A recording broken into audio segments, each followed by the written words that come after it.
Hola chicos, now how to use the Spanish verb estar.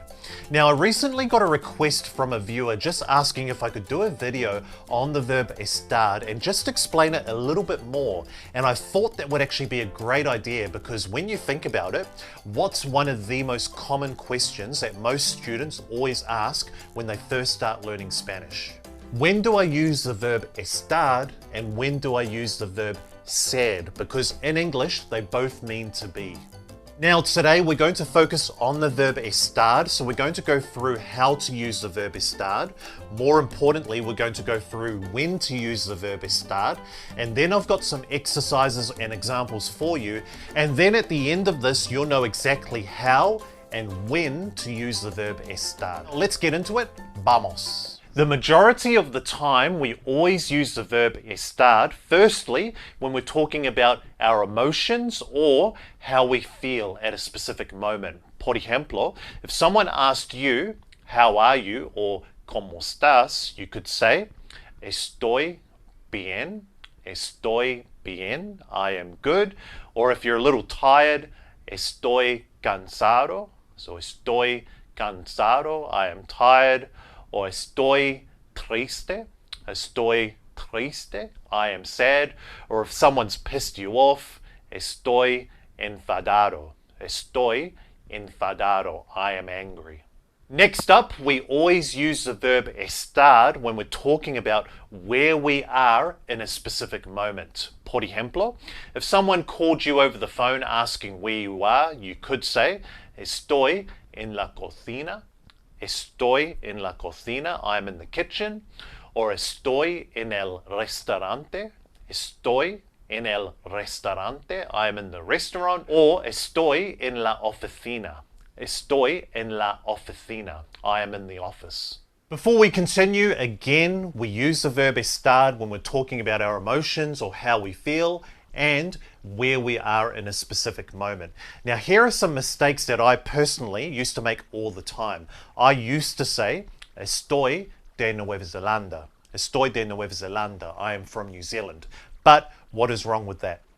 Yes, I'm talking about where I am from, which is completely different. I'm not talking about my emotions. I'm not talking about how I feel. I'm not talking about where I am in a specific moment. So in this case, we have to use the verb ser when we're talking about where we are from. So I have to say, soy de Nueva Zelanda. Another mistake I used to make was using the verb estar when I'm talking about my job or occupation. So I used to think that your job or occupation, it's not something that's fixed. It can be something that's temporary. You could change jobs after all next week or even tomorrow. But in Spanish, you always use the verb ser whenever you're expressing your job or occupation.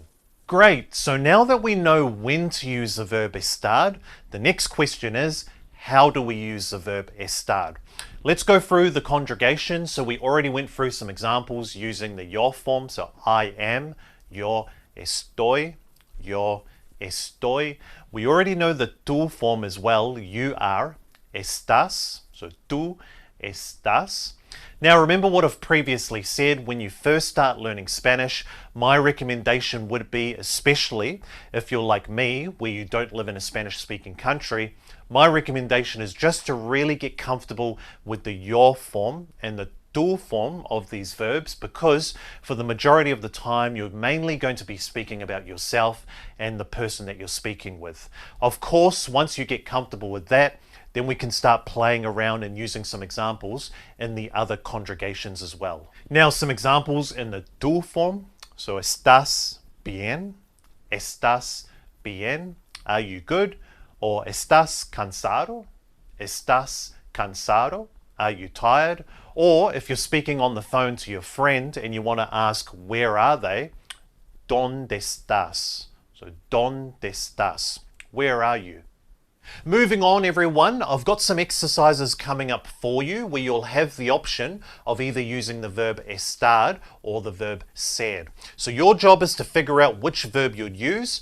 I'll give you some time in between as well to think about your answer, but if you do need more time, feel free to just hit pause on the video. Número uno, I am in the car. Would you say, estoy en el coche? Or would you say soy en el coche?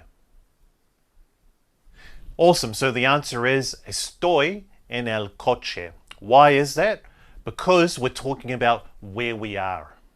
Next one, you are nice. Would you say estás simpático? Or would you say eres simpático? So nice and easy, we're not talking about emotions, we're not talking about where they are, we're talking about a general characteristic of the person. So in that case, we'd use the verb ser. Next one, I am tired. Would you say estoy cansado? Or would you say soy cansado? This time we would use the verb estar, so we'd say estoy cansado, because we're talking about how we feel. Great job, everyone. So let's go one more. I am at the movies. Would you say estoy en el cine? Or would you say soy en el cine? Again, we'd use the verb estar, estoy en el cine, because again, we're talking about where we are. So the verb estar, a very important verb in Spanish. Yes, of course, there are a lot more uses to the verb as well, many more in fact, which we will cover in future videos and we will expand on. But for now, just keep practicing with what we went over today, and then as you get more comfortable with it, we will start progressing from there. As always, if you got any value from this video, please hit that like button and subscribe if you haven't already, and I'll see you in the next video. Hasta pronto.